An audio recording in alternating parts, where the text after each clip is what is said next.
targeted strikes to degrade the Syrian regime's chemical weapons capability and deter their use.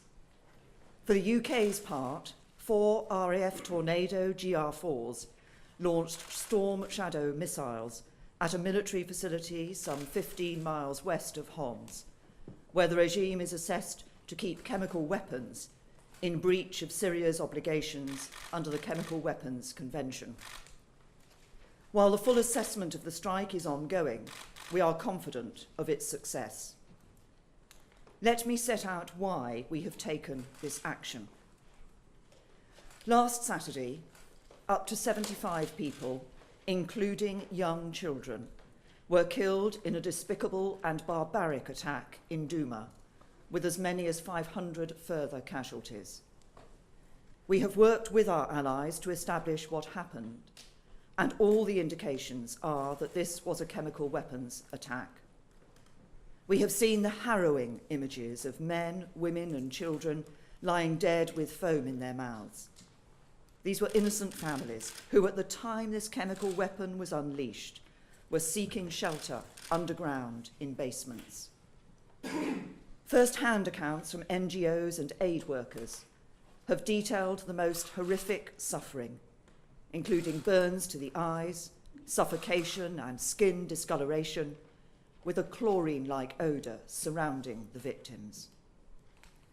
And the World Health Organization has received reports that hundreds of patients arrived at Syrian health facilities on Saturday night with signs and symptoms consistent with exposure to toxic chemicals. We are also clear about who was responsible for this atrocity. A significant body of information, including intelligence, indicates the Syrian regime is responsible for this latest attack. I cannot tell you everything, but let me give an example of some of the evidence that leads us to this conclusion. Open source accounts allege that a barrel bomb was used to deliver the chemicals. Multiple open source reports claim that a regime helicopter was observed above the city of Douma on the evening of the 7th of April. The opposition does not operate helicopters or use barrel bombs.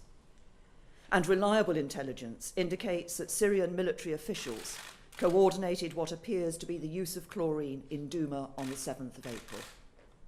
No other group could have carried out this attack. Indeed, Daesh, for example, does not even have a presence in Douma. And the fact of this attack should surprise no one. We know that the Syrian regime has an utterly abhorrent record of using chemical weapons against its own people. On the 21st of August 2013, over 800 people were killed and thousands more injured in a chemical attack also in Ghouta. There were 14 further smaller-scale chemicals attacks prior to that summer. At Khan Sheikhoun on the 4th of April last year, the Syrian regime used sarin against its people, killing around 100 with a further 500 casualties. And based on the regime's persistent pattern of behaviour and the cumulative analysis of specific incidents, we judge it highly likely both that the Syrian regime has continued to use chemical weapons since then and will continue to do so. This must be stopped. We have sought to do so using every possible diplomatic channel, but our efforts have been repeatedly thwarted, both on the ground and in the United Nations. Following the sarin attack in eastern Damascus back in August 2013, the Syrian regime committed to dismantle its chemical weapon program, and Russia promised to ensure that Syria did this, overseen by the Organization for the Prohibition of Chemical Weapons. But these commitments have not been met. A recent report from the Organization for the Prohibition of Chemical Weapons has said that Syria's declaration of its former chemical weapons program is incomplete. This indicates that it continues to retain undeclared stocks of nerve agent or precursor chemicals and is likely to be continuing with some chemical weapons production. The OPCW inspectors have investigated previous attacks and on 4 occasions decided that the regime was indeed responsible. And on each occasion, when we have seen every sign of chemical weapons being used, any attempt to hold the perpetrators to account has been blocked by Russia at the UN Security Council, with 6 such vetoes since the start of 2017. Just this week, the Russians vetoed a draft resolution that would have established an independent investigation into this latest attack, even making the grotesque and absurd claim that it was staged by Britain. So we have no choice but to conclude that diplomatic action on its own will not be any more effective in the future than it has been in the past. Over the last week, the UK government has been working intensively with our international partners to build the evidence picture and to consider what action we need to take to prevent and deter future humanitarian catastrophes caused by chemical weapons attacks. When the Cabinet met on Thursday, we considered the advice of the Attorney General, the National Security Advisor, and the Chief of the Defence Staff, and we were updated on the latest assessment and intelligence picture. And based on this advice, we agreed that it was both right and legal to take military action, together with our closest allies, to alleviate further humanitarian suffering by degrading the Syrian regime's chemical weapons capability and deterring their use. This was not about interfering in a civil war, and it was not about regime change. As I discussed with President Trump and President Macron, it was a limited, targeted, and effective strike with clear boundaries that expressly sought to avoid escalation and did everything possible to prevent civilian casualties. Together, we have hit a specific and limited set of targets. They were a chemical weapons storage and production facility, a key chemical weapons research centre, and a military bunker involved in chemical weapons attacks. Hitting these targets with the force that we have deployed will significantly degrade the Syrian regime's ability to research, develop, and deploy chemical weapons. A year ago, after the atrocity at Khan Sheikhoun, the US conducted a strike on the airfield from which the attack took place. But Assad and his regime hasn't stopped their use of chemical weapons. So last night's strikes by the US, UK, and France were significantly larger than the US action a year ago, and specifically designed to have a greater impact on the regime's capability and willingness to use chemical weapons. And this collective action sends a clear message that the international community will not stand by and tolerate the use of chemical weapons. I also want to be clear that this military action to deter the use of chemical weapons does not stand alone. We must remain committed to resolving the conflict at large. The best hope for the Syrian people remains a political solution. We need all partners, especially the regime and its backers, to enable humanitarian access to those in desperate need, and the UK will continue to strive for both. But these strikes are about deterring the barbaric use of chemical weapons in Syria and beyond. And so to achieve this, there must also be a wider diplomatic effort, including the full range of political and economic levers, to strengthen the global norms prohibiting the use of chemical weapons, which have stood for nearly a century. Although of a much lower order of magnitude, the use of a nerve agent on the streets of the UK in recent weeks is part of a pattern of disregard for these norms. So while this action is specifically about deterring the Syrian regime, it will also send a clear signal to anyone else who believes they can use chemical weapons with impunity. There is no graver decision for a Prime Minister than to commit our forces to combat. And this is the first time that I have had to do so. As always, they have served our country with the greatest professionalism and bravery, and we owe them a huge debt of gratitude. We would have preferred an alternative path, but on this occasion there is none. We cannot allow the use of chemical weapons to become normalised, either within Syria, on the streets of the UK, or elsewhere. We must reinstate the global consensus that chemical weapons cannot be used. This action is absolutely in Britain's national interest. The lesson of history is that when the global rules and standards that keep us safe come under threat, we must take a stand and defend them. That is what our country has always done, and that is what we will continue to do. I'll take a number of questions. Let me start with Laura. Thank you, Prime Minister. Laura Kunsberg, BBC News. Your logic is that chemical attacks must not go unpunished. Will you do the same again if President Assad does the same again, as you have suggested he has? And do you feel you have the public's consent, given that you have not even consulted MPs in Parliament?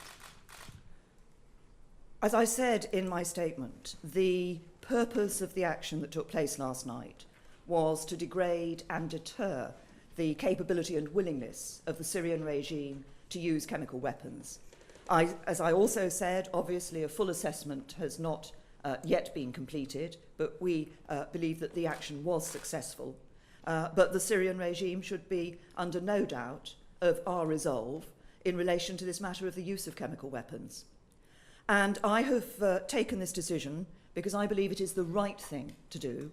I believe it is in our national interest, but I believe it is also important for the international community to be very clear about this issue, that we have seen people appearing to think that they can use chemical weapons with impunity. And we must restore the position of that, as I said, has existed for nearly a century, that the use of chemical weapons is illegal, it is banned, and we cannot accept it. Tim?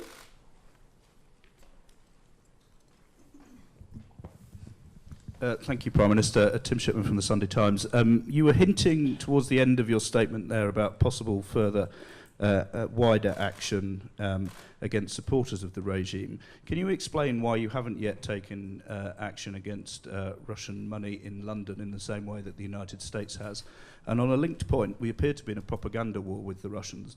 Why have no ministers been out explaining what you've been explaining today throughout a week in which the Russian ambassador has been accusing Britain of culpability for the crimes that you've addressed this evening? Well, on the first point, as you will know, Tim, and as I said in response to the use of the nerve agent on the streets of Salisbury, we are, of course, looking at every aspect of the action that can be taken. We do, in general, work against illicit finances, against criminal finances here in the UK, and we will continue to do so. You say that no minister has been out over the past week. I've given 2 television interviews over the past week in which I've set out the need for action and the need for us to restore the international norm of the recognition that chemical weapons should not be used. What I said in those interviews was that we were working with our international partners and allies to ascertain, make the fullest possible assessment of what happened on the ground, and then to ascertain what action was necessary. We've done that, and the action that we saw last night into the early hours of this morning was the result of that work. Adam. Prime Minister, I wonder if you could explain a little more your decision and your thinking on not seeking prior approval or debate from Parliament on this decision, because, as you know, Jeremy Corbyn and on the other side Kenneth Clarke have both said that they feel that that should have taken place, and there seems to be a feeling abroad that Tony Blair set a precedent back in 2003. Well, as I said, as I've just said, I believe that this action was necessary. I believe it was the right thing for us to do. We have been working with our allies and partners over the past week, first to make the fullest possible assessment of what happened on the ground, and then to consider what action was necessary, and to do that in a timely fashion so that we could act with sufficient understanding of what had happened on the ground and proper planning of any action, but to do so within a timescale that gave a very clear message to the regime. And it was also important, and I believe it is important, as we are sending, it is one of the gravest decision that a Prime Minister can take is to send our service personnel into action, into combat. And when we do that, we owe it to them that we, as far as possible, protect their safety and their security. And for operational security reasons, it was right that we've acted in the way that we did. Properly plan this, assess what happened on the ground, properly plan it, act within a timescale that's right to both protect operational security and give a very clear message to the regime. Robert? You explicitly linked the overnight action to the poisonings in Salisbury. Was the overnight action just about Assad, or was it explicitly a warning to Russia as well? The Secretary General is warning that the Cold War is back, and he is fearful we don't have the institutional structures to contain it. How do we restore a sense of calm and security? Well, first of all, I referred to what happened in Salisbury, because it was the use of a chemical weapon, a nerve agent, on the streets of the United Kingdom. The action that took place last night was an action which was focused on degrading and deterring the operational capability and the willingness of the Syrian regime to continue to use chemical weapons. As I said, there have been many instances when we have seen them using those chemical weapons. But I believe it should also be a message to others that the international community is not going to stand by and allow chemical weapons to be used with impunity. We have, for nearly a century now, had a general understanding under the Chemical Weapons Convention that chemical weapons were illegal, that their use was banned. We have in recent times all too often seen chemical weapons being used. I think it's right that the international community has come together and said that we will not accept this, and given a very clear message about that we want to re-establish that international norm that chemical weapons are banned and should not be used. Yes. Bénédicte Pavio, France 24. If chemical weapons are indeed used again in Syria, will the United Kingdom take part in more targeted strikes? And since, if it's in the coming weeks, Parliament will no longer be in recess, will you feel a bigger pressure to actually ask for that green light? And how important is it to you that President Macron is alongside and very much participating in this operation? How would you characterize the Franco-British entente about this operation? Well, first of all, on the parliamentary front, and I should have made reference to this in answer to the previous questions, I will be in Parliament on Monday to make a statement to Parliament and obviously to give parliamentarians the opportunity to question me about this. I believe it was right to take the action that we have done in the timing that we have done, as I've indicated, in relation to assessment, planning and operational security. But it was to send a very clear message about the use of these chemical weapons. I believe that the action that's taken will have significantly degraded the capability of the Syrian regime to use chemical weapons. We want to deter their willingness to use chemical weapons as well, but they should be in no doubt of our resolve, and I believe that is an international resolve on these issues, to ensure that we do return to the situation where it is accepted that the use of chemical weapons is illegal, is banned, they should not be used. I think, obviously, this has been a tripartite operation with the United States, with France and the United Kingdom. You asked specifically about the Franco-British relationship. I think we have a very good and close relationship on security and defence matters. That was enhanced in the summit the Franco-British summit we had earlier this year. We have been over recent years working increasingly closely together on these defence matters. With respect, Prime Minister, you didn't address the part of my question that, if there are more chemical weapons attacks in Syria in the coming weeks, will you authorise and instruct, indeed, the RAF to carry out more targeted strikes? Well, without or with a green light from Parliament? As I said, in relation to this, I will be going to Parliament and will be making a statement in Parliament. On the wider issue, I did address the wider issue of this. This was a limited and targeted strike that took place last night, or series of strikes that took place last night by the three partners, but nobody should be in any doubt of our resolve on this issue, which is to ensure that we see a return to that international norm on the prohibition of the use of chemical weapons. Sorry, yes, the gentleman. Thank you. Joe Watts, The Independent. The Syrian civil war has seen a huge displacement of people from the Middle East towards the West.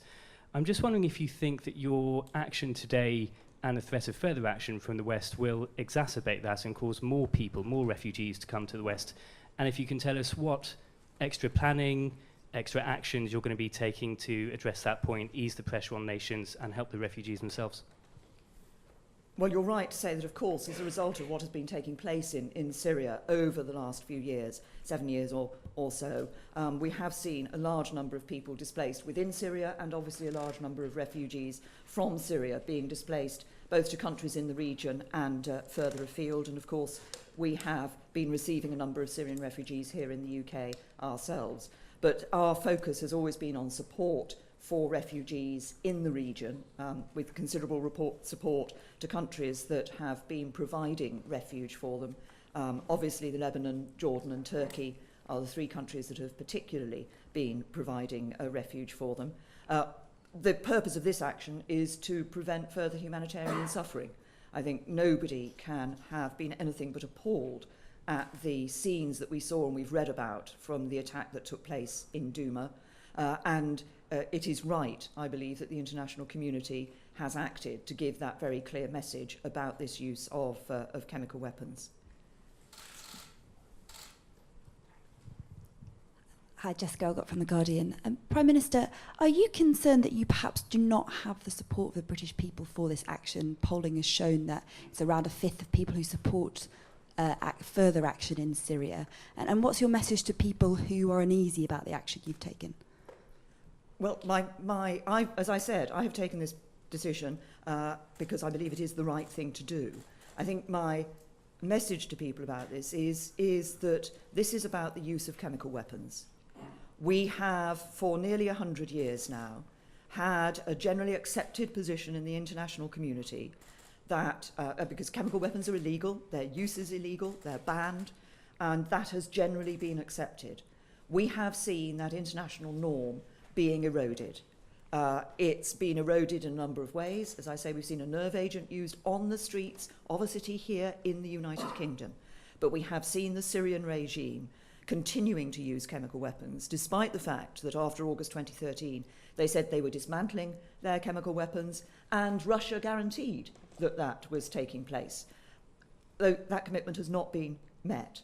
And so I think it is important that for the alleviation of humanitarian suffering in Syria, but also if we stand back and look at this more widely, I think it is in all our interests that we restore that international norm on the prohibition of the use of chemical weapons. Glenn Owen, Mail on Sunday. How much did you agonise about this decision? Did it keep you awake at night? As I said in my statement, and I've repeated since, that there is no graver decision that a Prime Minister can take than to send service personnel into combat. And it is a decision that I have not taken lightly. As you know, there have been a number of discussions here with the National Security Council and at Cabinet, together with discussions with our American and French allies on this. But at the end of the day, I felt it was the right thing to do, precisely because we have seen this growing use of chemical weapons. And I think that we must say this must stop. And it is in all our interests for us to ensure that the use of chemical weapons stops. And it's in the interest of all our futures to ensure that the use of chemical weapons stops. Yeah, here on the front row, sorry. Jay, making you. Hello, Toby Helm from The Observer. Obviously there's been no parliamentary approval for this action for reasons of timing apart from anything else. But when Parliament resumes next week, do you intend to try to get Parliament as a whole to back your strategy, which clearly you are opening the door to possible further action from what you say? Do you intend to push for a vote to get Parliament behind you?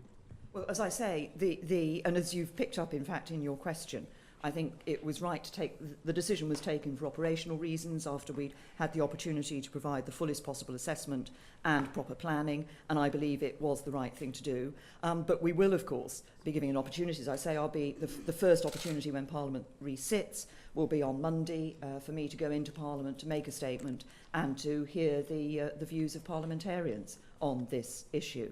And I will be very clear with Parliament, as I have been clear this morning and have been clear with others, that this is not about action to intervene in the civil war. It is not about anything to do with regime change.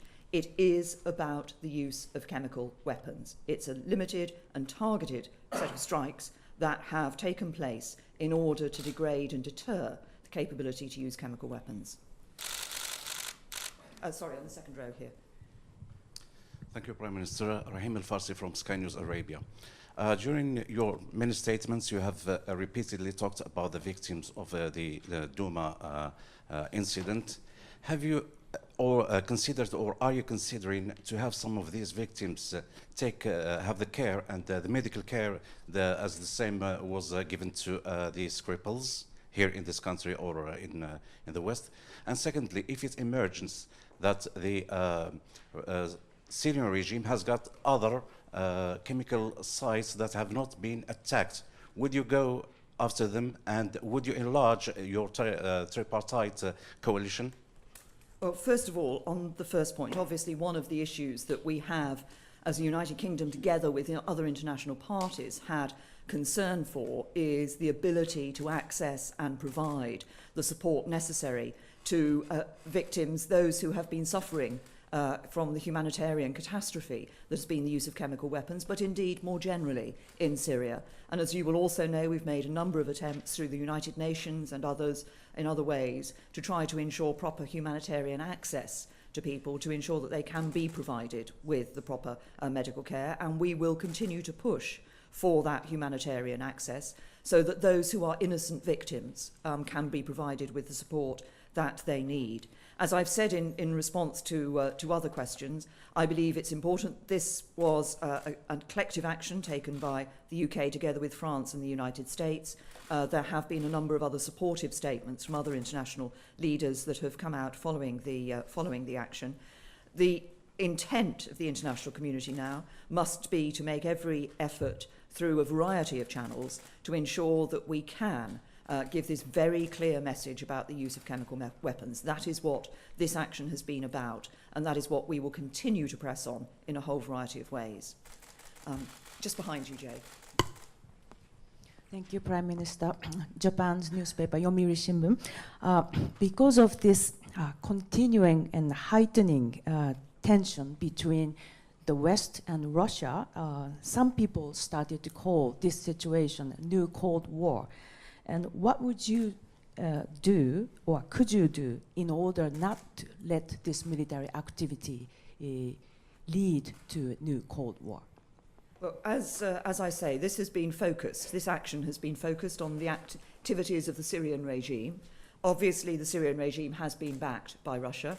Action has been about chemical weapons. There is also the wider issue of restoring peace and stability and security in Syria, a political situation to that. And we will continue to work with all partners. And of course, Russia's involvement in that will be a part of that, to bring about that security and that peace for Syria for the future, and a political solution for Syria for the future. Just alongside. Simon Israel from Channel 4 News. Given the failure, as you have said in your statement, of all diplomatic efforts so far, what is the plan following these strikes? Sorry, what is the plan for? What is the plan, your plan, following these strikes? Right, following the strike. Yes, well, as I've said, diplomatic efforts in itself has not had the impact that we wished it would have. We've now taken the military action, and alongside that, we will renew diplomatic efforts as well. And some of those obviously will continue to be through the United Nations to press for proper investigatory capability, opportunities for proper investigation and the holding to account of those who use these chemical weapons.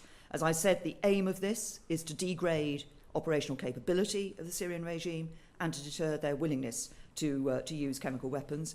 But there is the wider issue of overall the message for the international community about the use of chemical weapons, and we will continue to pursue that through the United Nations and through other fora. Alongside. Thank you. Ed Malnick from The Telegraph. Were there any communications with the Russian government or military about possible military action before it was taken? This is not something that the United Kingdom has been involved in. As you'll be aware, this is a complicated picture in terms of operations that take place in Syria. Full and proper planning was put in place before these strikes were undertaken to ensure that we could mitigate and minimise the impact on civilians and ensure that these strikes were absolutely targeted at their aim, which was the chemical weapons capability of the Syrian regime. Thank you. Nina from the Press Association. What would you say to Britons and indeed others who may now fear reprisals in the wake of the attacks? We have, of course, taken steps to ensure that we are providing support and have looked at those Britons who are overseas who may be concerned about such attacks. And the Foreign Office, of course, is providing advice to people as it would do in these circumstances. That's here.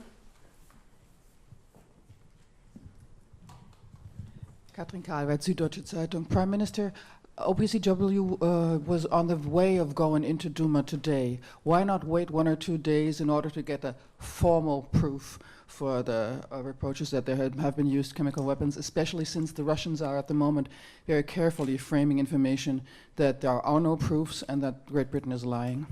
Well, first of all, we have made every effort over the past week to assess what has happened on the ground. We have, as I've indicated in my statement, I've given a number of examples of the factors that were present that have led us to believe not just that this was a chemical weapons attack, but that it was a weapons attack at the hands of the Syrian regime. And this is not the only attack that has taken place. And the reason for our action isn't simply about what happened in Duma, it's about a wider pattern of the use of chemical weapons. The OPCW has on 4 previous occasions investigated and identified the Syrian regime's use of chemical weapons. And I think it was important that at the point at which we had the information that showed us that all the indications were that this was a chemical weapons attack at the hands of the Syrian regime, the planning had been put in place, that we took the action that was necessary. Right over there. Thank you. Elodie Gulesque, CNews French TV.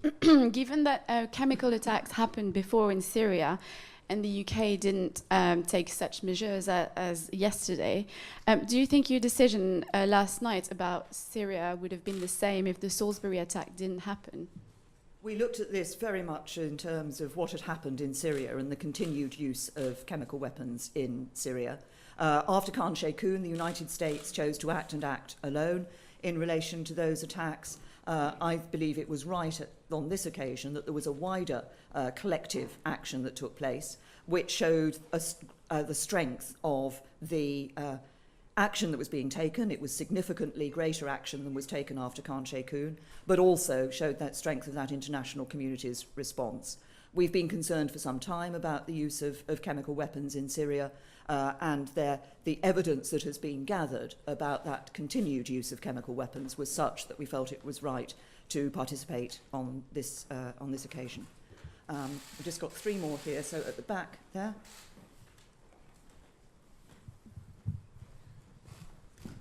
Nigel Nelson, Sunday Mirror, Sunday People. I'm still a little unclear about what you see the role of Parliament in this. In the event that the UK takes further military action, will you put that to a vote of MPs? Well, first of all, this, as I said, this decision was taken because I believe it was the right thing to do. The power to take this decision is obviously a prerogative power. And at the first opportunity for Parliament will have an opportunity to question this, and I will be in Parliament, as I've said, on Monday in order to do so. The intent of this action is that it does degrade and it does deter the Syrian regime from taking action. We will be following up with further diplomatic efforts in relation to this wider question of the use of chemical weapons. I had two more. One. Camilla Tomini, Sunday Express.